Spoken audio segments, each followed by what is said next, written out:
So welcome everybody. This is an overview of psychology and its meaning and its issues and its ideas. First of all, psychology is a reference to psyche plus logi, the study of psyche. So who was Psyche? Well, originally she was a female Greek mortal with whom Cupid falls in love. He was actually supposed to shoot her with an arrow to make her fall in love with somebody despicable. Venus was sending him on this mission, but she was so beautiful, Cupid decided he couldn't do it. And after a lot of wrangling with Mom, he was allowed to be with Psyche. Over the course of many, many years, Psyche has come to mean a lot of different things: spirit, soul, mind, and even heart. Psyche today, of course, has a different meaning, since we don't really talk about the spirit. We don't talk about the soul in psychology. Modern psychology has struggled with the idea that you are more than just your physical body. And we'll come back to that in a bit. For purposes of this course, psychology is called the study of behavior and mental processes. The "and" is underlined because there was a while in the 1920s to about 1960s where the idea of pretending to study mental processes was a no-no. It wasn't scientific enough. Let's look at the philosophical roots of psychology. We'll go all the way back to the Greeks and Plato versus Aristotle. Plato had a very different idea of how one acquires knowledge. For Plato, knowledge is inborn. You only need to discover it by thinking. He was the original armchair philosopher. Aristotle thought that experience plays a large role. And in fact, what we know is from experience. Oddly, he thought that this was stored in the heart, so the phrase "we know in our hearts" comes directly from Aristotle. He was the original empiricist, that is, let's see what the data say. Plato, just the opposite. Let's think inside of ourselves and discover the truth. There are some very distinct lines of thought that you can trace all the way from the Greeks to modern psychologists. Plato, if you remember, believed in inborn ideas, as did Descartes. Descartes was the guy who thought that there was a separate mind and body, and he is often called a dualist. Sir Francis Galton, Darwin's cousin, also had the idea that, in fact, everything that we know is actually inborn. And we have some modern determinists, that is, people who really believe that genes are destiny, that you are, in fact, just a manifestation of your genes. On the other side is Aristotle. Aristotle inspired John Locke. He is famous for the idea of the blank slate, the tabula rasa. He believed that everybody is just something that needs to be filled in by experience. In the 1920s, a psychologist named John B. Watson became the chief spokesman for the idea of strict behaviorism. That is, he claimed you could give him any child, and with the right experience could turn him into somebody very famous, somebody very infamous, and somebody who is disappointing. That is, we are completely malleable, and experience is everything. That is, environment. And we have lots of modern behaviorists in psychology. The balance, of course, between how much does gene contribute and how much does experience contribute is very important. So let's look at some of the leading psychologists, the founding fathers, if you will. Probably the first man we need to talk about is a German pioneer, Wilhelm Wundt. He established the first psychology lab in 1879 at the University of Leipzig. He could be credited with starting psychology as an experimental science. That is, you do experiments to find out if something is true or not. He also is known for establishing a field called structuralism. Trained people can look into their minds, and that's called introspection, discover the principles of psychology. This is really based on the idea that matter can be reduced to things like atoms. So he was looking for the psychological atoms, if you will, the parts. A man who studied under both William James and Wundt was the man who established the first psychology laboratory at Johns Hopkins University in 1883, G. Stanley Hall. He probably did not make big contributions in terms of his experimental psychology lab, but he was quite influential in educational psychology and the study of adolescence. Another German pioneer, Hermann Ebbinghaus, really did the first thoroughgoing experiments, and they're kind of a model for subsequent experimental psychologists.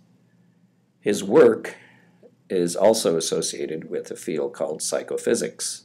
That is, you have physical input and psychological response. We'll talk more about that when we get to sensation and perception. He is very famous for the so-called forgetting curve.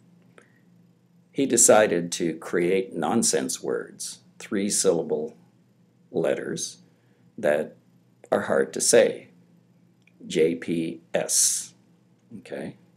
And then he memorized all of these, and they're very difficult to memorize, but he finally got to 100% correct.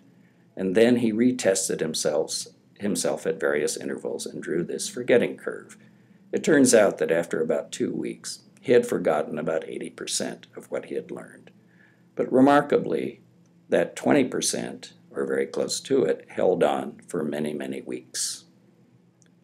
One way to think about this is that we could have a nonsense word, ATL, but you or me might turn it into Atlanta. Therefore, this meaningless syllable is in fact meaningful because you've applied it to something you already know. So that's probably why he could hold on to some of the nonsense syllables for so long. Perhaps the most famous early psychologist in American psychology is William James. He's noted first for a fantastic psychology textbook, which he put out in 1890, and it certainly was adopted almost everywhere. He's the brother of Henry James, the novelist, and so it was quite a talented family. He did not like the idea of structuralism, that is, trying to reduce the brain to functioning parts that were like atoms. He felt that you need to just pay attention to what is functional. Functionalism is also associated with the idea of pragmatism, with people like philosopher John Dewey, who had a huge impact on American education. Understanding mental behavior as adaptation to the environment. He wanted to know, what did your brain do for you? And in that sense, he put his stamp on American psychology for a long time to come. Another American pioneer is E.L. Thorndike. We probably note him because he was the one who first did experiments with animals at Columbia University, at Columbia Teachers College. The reason that he felt comfortable using animals is again because of Darwin. Darwin said man is just a highly evolved animal, but an animal. And in fact, this started a very long-standing tradition in psychology, and in fact, it's still going today. Columbia University's Teachers College is today one of the most outstanding educational colleges in the country. And he established the education program, so he's known as the father of educational psychology. He also proposed the first learning theory, which he called connectionism. And basically he said things that are associated are learned. It sounds awfully simple, but few people had actually bothered to put that together. We're now going to go back to Europe, to Austria, and to Sigmund Freud. This is a very, very different thread that came into psychology. Freud was a physician, as actually many of the other pioneers in psychology were, including William James. He created the idea of psychoanalysis in 1900. He felt that most people were unconsciously motivated by some very basic desires, and these basic desires were sex and aggression. And in fact, where did he get these ideas? Probably from Darwin. The whole point of Darwin's theory is that you must defend your territory so that you can reproduce and have your genes move on. Of course, Darwin didn't know about genes at the time. He is noted for a fanciful theory of personality development, and we'll study that in some detail later on. But before we dismiss him as weird and out of place, remember that Darwin had a powerful influence on almost everybody in the intellectual community. Perhaps one of the most important people in psychology is a Russian pioneer, Ivan Pavlov. He was a physiologist. He won the Nobel Prize in Physiology in 1905. He actually was studying digestion when he discovered that digestion sometimes can be set off by just the appearance of somebody coming into the lab in a lab coat. They had been bringing in food and measuring the amount of saliva that comes out of a dog's mouth. He discovered that when he just simply entered the lab, salivation started. And so he put two and two together and said, something's going on here. And he discovered that certain things that are associated with things that naturally cause salivation induce the dog to actually salivate to that. And again, we'll cover that in some detail later.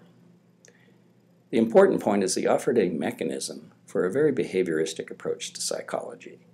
And we'll be putting together classical conditioning with another kind of conditioning, operant conditioning, for a more complete theory of learning. John B. Watson was mentioned before. He's the champion of behaviorism and wrote an influential book. He had a huge impact on what was the proper study of psychology. He would have called psychology the study of behavior. He would not have mentioned mental processes because he was quite convinced you can't observe them, and if they're not observable, they're not scientific. He certainly espoused Locke's idea of the tabula rasa, the blank slate. You could turn anybody into anything with the right environment. He argued that mental constructs were completely unscientific and not worthy of psychology as a science. Now we come to two women who are in fact pioneers for different reasons.